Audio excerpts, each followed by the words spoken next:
أعوذ بالله من الشيطان الرجيم. بسم الله الرحمن الرحيم.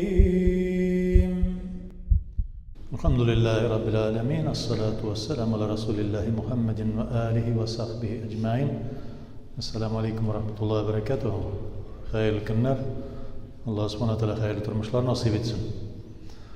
Peygamberimiz sallallahu aleyhi ve sellem iman meselesine kelganda iman bid'a sittun ikinci bir hadisinde iman bid'a sab'un yani iman ol 60'tan artık yoki ikinci bir hadisinde kelganda 70'ten artık şubatan yani tarmaqlı deydi.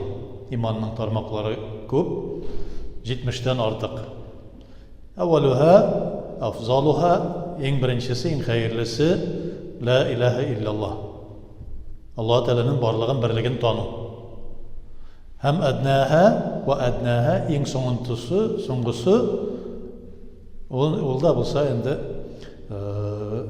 imatatu zilli minet tariq yani yerde ayak astında bulgan kişiге komaşavlı turgan bir naşar aybirini alıp ırgıtırga taş, şıbık, nindidir bir yalan mı nersemi kişiге jiri turgan Jirga ximaşavlı turgan aybirni. Vel haya minel iman.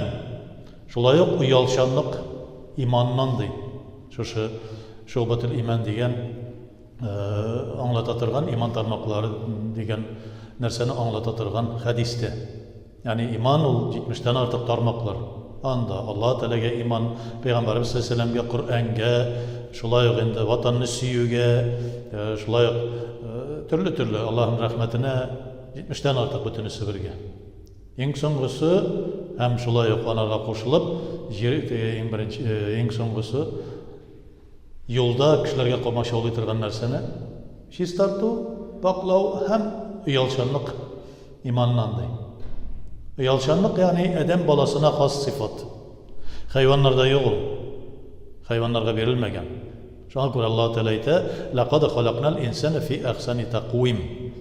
Bir kurkem revişte yarattık deydi. Uyalşanlık bari tek vicdanğa beyli. Vicdan совести batala, vicdanğa beyli. Adam balasındağına vicdan var, başkalarında vicdan yok.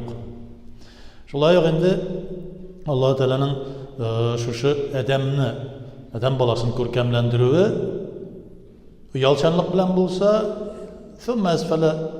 ثم رددناه أسفل سافلين. En qabahat revişke ondan soň çürəbiz eger de kişi şu uyatsız bulsa, naşar yolda bulsa. Yani hayvandan da tüben bulaşaktı. Peygamberimiz sallallahu aleyhi ve sellem tağın etken bir hadisi var. O da bulsa İstahiyullah. İstahiyu minallahi. Haqqal haya. Allah Teala'dan hakiki uyalı bilen uyalığızdı. Niçin?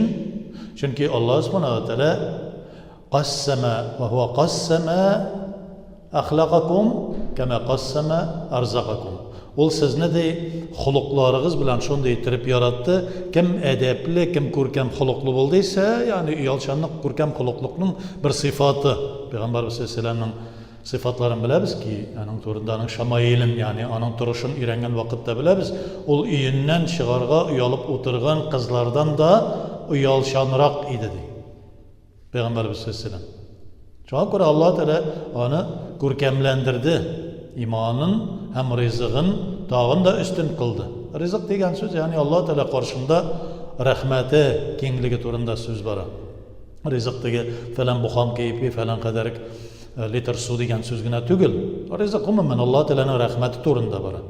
Allah Teala'nın rahmeti bulmazsa, Allah Teala'nın bereketi bulmazsa, o rızıkның mesela onun faydası da bulmaz. Allah saklasın. Allah Teala şu rahmeti bilen şu rızıkның bir bereketin vermesi.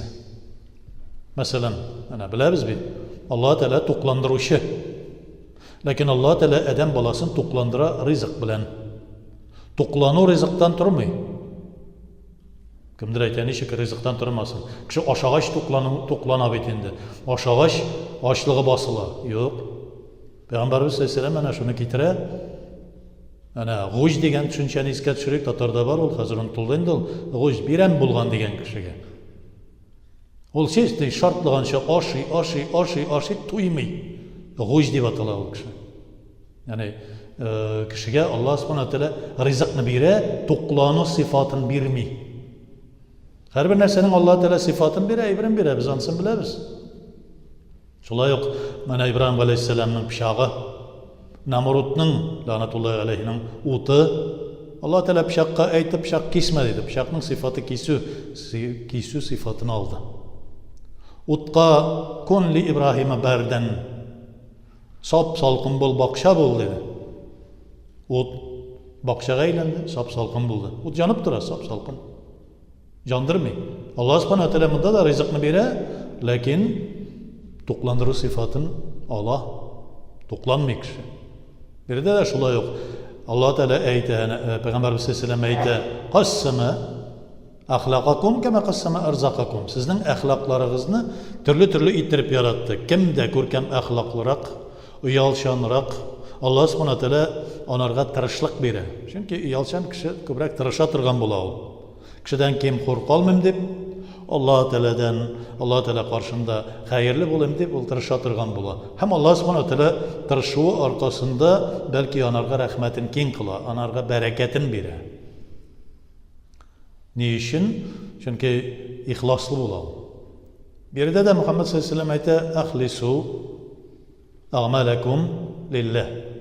Bütün amellerinizni Allah Teala qarşında ihlas qılığız deydi. Ne için? Çünkü Allah subhanahu wa ta'ala şu amellerinizin ihlaslığına qarata sizning rızıklarınızga bereket bere, sizning turmuşunuzga bereket bere deydi. Niyetiniz ihlas bulsun. Ahlisu fi dinikum. Yakfika qalilan. Yani dininizde de ihlas bulunuz. Sizge yeter, kichkinagina bir amel de yeter şu vaqtda deydi. Uyalşanlık bir sıfat. İhlaslık dağın da görkem bir sıfat. Uyalşan kişi, Allah Teala'dan uyala turgan kişi, o vakitte amel ibadeti ihlas bulan. Uyalmagan kişinin amel ibadeti ihlas bulmay, bir-birsine beyli.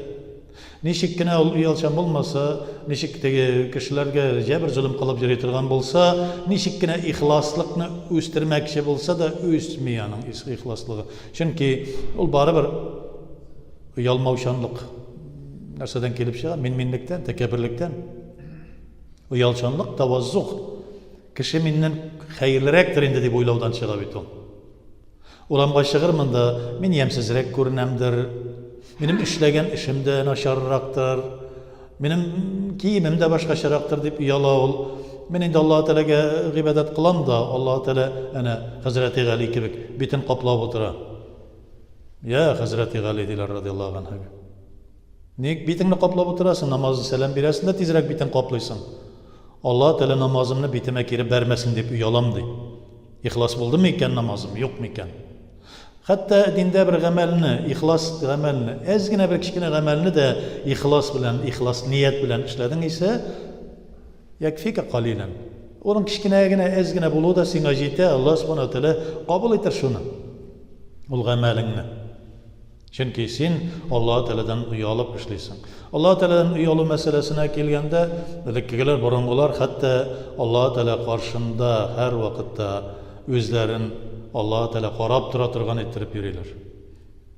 Nindigine halde bulsa da, aşağında da, işkende de, burungularını qarasak, burungularının turmuşlarını öğrensek, Allah evliyalarına tügül, gadi bendelerde, gadi Müslümanlarda. Bugünkü günde mesela biz aşağın vakitte, özümüzde uyalmayız, kayır vakitte teki, artığın aşağı koyarız, lan indirevişke. Söyleşken vakitte özümüzün sözümüzünü kontrolde tutmayız, nerse eğitkenimizni, televizyon nerse kile, baş uyla bilgirilmeyi, şunu eğite. Sugünlerge de uyalmayız, kişini rencitirge de uyalmayız, türlüsün işleybiz ama uyalmayız. Allah subhanahu wa ta'ala'dan uyalmagan kişi ahlakı tüben bula. Ahlakı tüben bulgan kişinin ihlaslığı ez bula.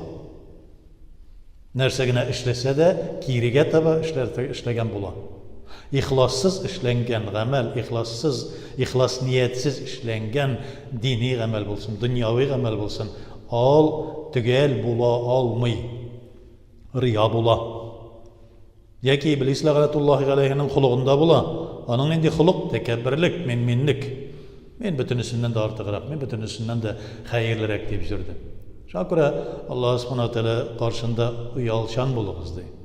Борынгылар тулы әүлияларны әйтсәк, менә шул ук Шибли рахматуллаһи галейһиләр, улы табигиннар вакытында булган Ибраһим бин Әдхәмнәр, Хасан аль-Басрилар мәсәлән, аларның әйткән сүзләре бар ди.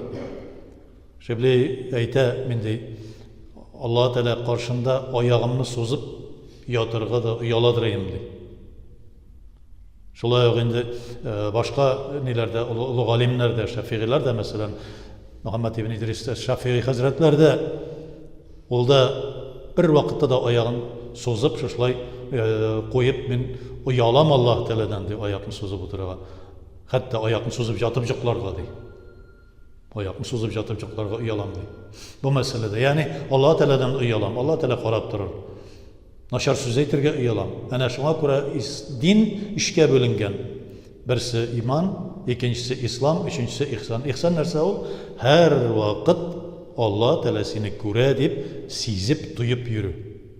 Әгәр дә адәм баласы һәр вакыт Аллаһ Тәалә миңа карап тора бит, бу сүзне әйтсәм, нәрсә Аллаһ Тәалә нәрсә әйтер? Тегеләй эшләсәм, Аллаһ Тәалә ничек миңа кабул итәр? Булай булсам, Аллаһ Тәалә ничек миңа ачуланмасмы дип, әгәр дә кеше йөри икән, бу вакытта бөтен гамәлдә ихлас була. Гамәле ихлас булды исә, ул вакытта тормышы тулысынча бәрәкәтле була. Бәрәкәтле тормыш булганда Аллаһ Тәаләнең ризасы була.